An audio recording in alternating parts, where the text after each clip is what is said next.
आज हम लोग इस वीडियो में बात करेंगे मुख में भोजन के पाचन के बारे में। वैसे पाचन बहुत बड़ा प्रोसेस है, लेकिन हम लोग इसमें सिर्फ और सिर्फ मुख के बारे में देखेंगे कि किस तरह से मुख में पाचन होता है। तो जो पाचन की क्रियाएं हैं उसमें से जो अवस्था होती है पाचन की, वो 5 अवस्थाएं कुल मिला के होती हैं, जिसमें से अंतर्ग्रहण मैंने लिखा है यहाँ पर, ये प्रथम अवस्था है। यानी अंतर्ग्रहण क्या होता है? भोजन को मुख में लेना अंतर्ग्रहण कहलाता है। और जैसे ही भोजन को आप उस मुख में रखते हैं, ये अंतर्ग्रहण हो गया। फिर मुख में रखते ही पाचन शुरू हो जाता है, ये बात मैंने यहाँ पर लिख दी है। और इस पाचन क्रिया में दांत और आपकी लार ग्रंथियाँ ये सहायता करती हैं। दांत किस प्रकार से सहायता करते हैं? क्योंकि ये छोटे छोटे कणों में खाने को तोड़ते हैं, यानी सरल बनाते हैं। तो खाने जटिल भोज्य पदार्थ को सरल बनाना ही पाचन होता है। तो ये सबसे पहला प्रोसेस यहीं पर शुरू होता है। फिर लार ग्रंथियाँ जो होती हैं वो पाचन में सहायक होती हैं। अगर हम अन्य 4 की बात करें, जिसमें से खाने की पाचन की अवस्थाएं हैं, उसमें से हमारी जो दूसरी अवस्था वो पाचन होती है, फिर अवशोषण है, फिर स्वांगीकरण है, फिर मल परित्याग है।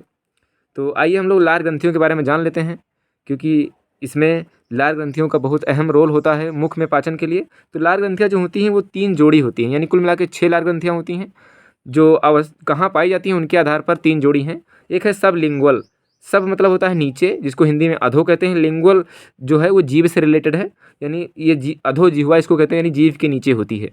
ये एक इस तरफ होती है, एक उस तरफ होती है, यानी 2 अकेले अकेले होती हैं तो एक जोड़ी बन जाती है। उसे सब मेडबुल होती है। मेडबुल जबड़े की हड्डी को कहते हैं, यानी ये जबड़े के नीचे होती है। और फिर एक पैरोटिड, ये कान के पास में होती है, कर्णपल्लव। ये 3 प्रकार की जो लार ग्रंथियां हैं, इनसे लार निकलता है। जो लार निकलता है इसमें से मैंने आपको बताया है यहाँ पर कि लार इन ग्रंथियों में पाया जाता है, जिसमें से टाइलिन और एंजाइम, 2 एंजाइम इसमें से निकलते हैं। और इन एंजाइम का काम क्या होता है? जो हम लोग खाना खाते हैं, जो जिस खाने में अगर स्टार्च है, प्रोटीन होगी तो प्रोटीन पेट में जाके पचेगी। अगर स्टार्च है तो स्टार्च का पचना यहीं से शुरू हो जाता है।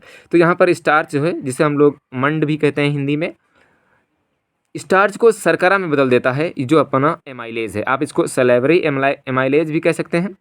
और ये जो एंजाइम है, ये एंजाइम एमाइलेज जो शर्करा को स्टार्च में चेंज करता है, तो उस शर्करा का नाम है माल्टोज शर्करा। अब यहाँ पर जो माल्टोज शर्करा है, ये एक प्रकार की मीठी शर्करा होती है, जिसे आप आगे देखेंगे।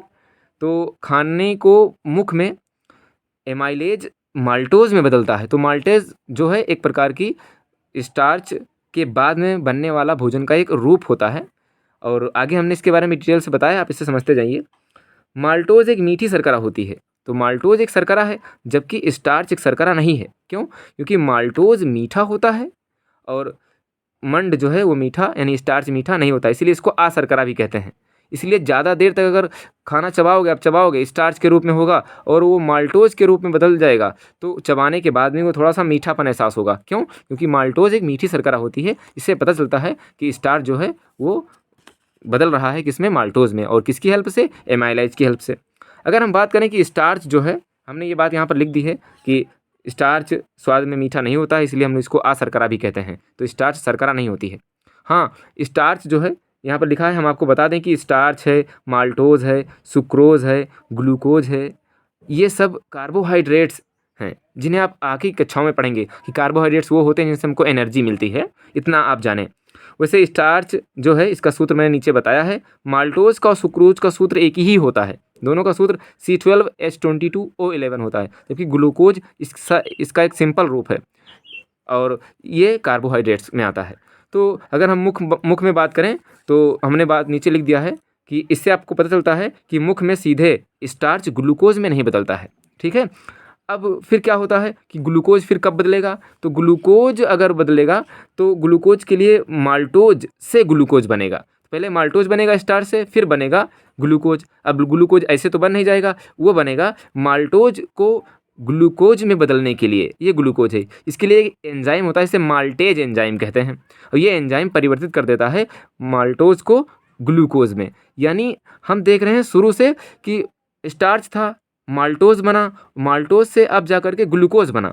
यानी हम कह सकते हैं पाचन की क्रिया में, जो हमने पाचन की डेफिनेशन पढ़ी है कि जटिल अणुओं को सरल अणुओं में तोड़ना पाचन है। इसका मतलब है स्टार्च जटिल है, फिर उससे कम जटिल माल्टोज है, फिर सबसे कम जटिल जो अब ग्लूकोज आ गया है। ग्लूकोज आने पर पाचन खत्म हो जाता है, तो ग्लूकोज सबसे सरल एक कार्बोहाइड्रेट्स होता है, यानी ग्लूकोज सबसे सरल हो गया है।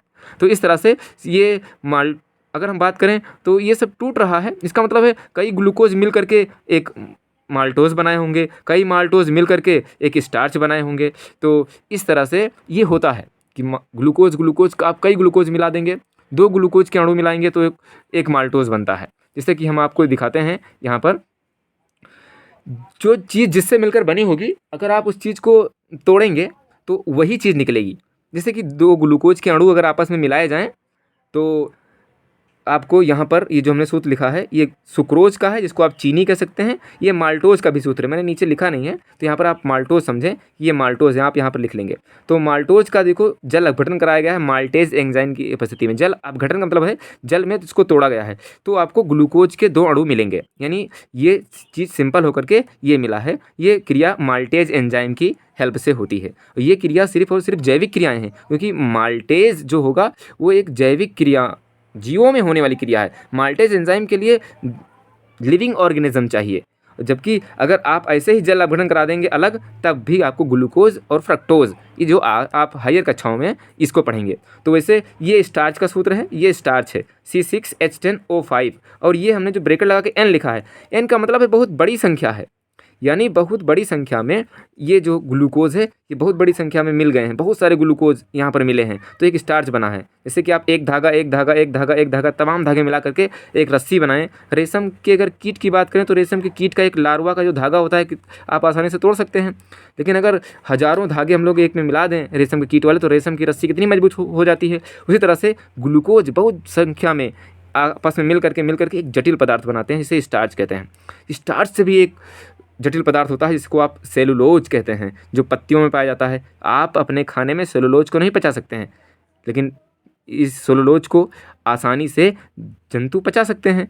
जो गाय भैंसें होती हैं वो आसानी से पचा सकती हैं, क्योंकि उनमें जो आंतें होती हैं वो बड़ी होती हैं और उनमें एक विशेष प्रकार का एंजाइम पाया जाता है जो उनको पचाने में हेल्प करता है। तो ये स्टार्च हम लोग पचा सकते हैं, इसलिए एमाइलेज ने इस पर कार्य किया और इस तरह से ये माल्टोज बना।